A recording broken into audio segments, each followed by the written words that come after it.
Ата бабасының есімін жаңғыртамын деп, жөн жосықсыз ауыл қала көшелеріне атау беру енді азаяды. Өйткені жер су атына қатысты барлық ұсыныстар республикалық ономастикалық комиссияның келісімімен жүзеге асырылмақ. Жұмыс қалай жүзеге асады? Әріптесім Мақсат Бисенаев айтып берсін.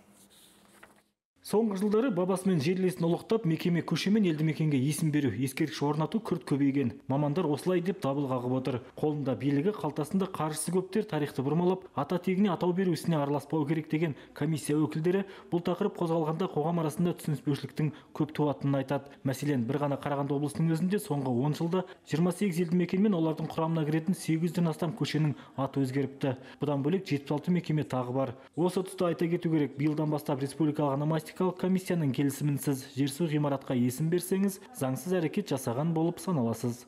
Министрлік елді мекендердің өзінің байырғы тарихи атауларын зерттеу бойынша үлкен жобаны қолға алып отыр. Жобаның мақсаты ономастикалық атауларды ретке келтірудің негізгі ғылыми дәйектерін басшылыққа ала отырып, жер-су атауларына қатысты тарихи деректерді ғылыми айналымға түсіру және тарихи ономастикалық атауларды қалыпқа келтіру, жүйелендіру. Өңірлерде қоғамға еңбегі нақты сіңген тарихта орны бар тұлғалардың тізімі жасалу қажет. Аталған мәселені ұлттық құрылтайда мемлекет басшысы да көтерген. Сондай-ақ әр өңірдің заманауи ақпарат көзіне негізделген 3-ті топономикалық картасы әзірленуі тиіс. Тұрғылықты мекенжайлар, жер-су атаулары, қала көшелері, ескерткіштер тіпті күнделікті қолданатын навигациялық қосымшалардың өзі ұлттық ономастика сүзгісінен өтуі тиіс дейді ғалымдар. Бұл жобаның көлемі өте күрделі, ауқымды жоба.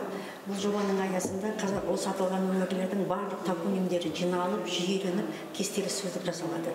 Екінші сөздіктің екінші бір бөлігі бұл осы уақытқа дейінгі Қазақстан территориясындағы топонимдердің динамикасы, өзгеру диахрониясы беріледі.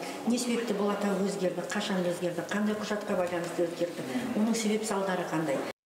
Ономастика саласына қатысты республикалық семинарда жер-су атаулардың тарихи диахрондық жүйелендіру жұмысы қарқынды жүріп жатқаны айтылды. Бұл жоба Павлодар, Жетісу, Алматы, Абай және Шығыс Қазақстан облысында жалғасын таппақ. Жер-су атауларынан бөлек Қарағанды өңірінің өзінде көрнекі ақпараттардың қойылу тәртібі қаралады. Мысалы, 2023 жылы 3 мыңнан астам нысанды бақылау жұмыстары жүргізіліп, билбордтар мен ғимарат қасбетіндегі ақпараттар заң аясында қайта жазылыпты.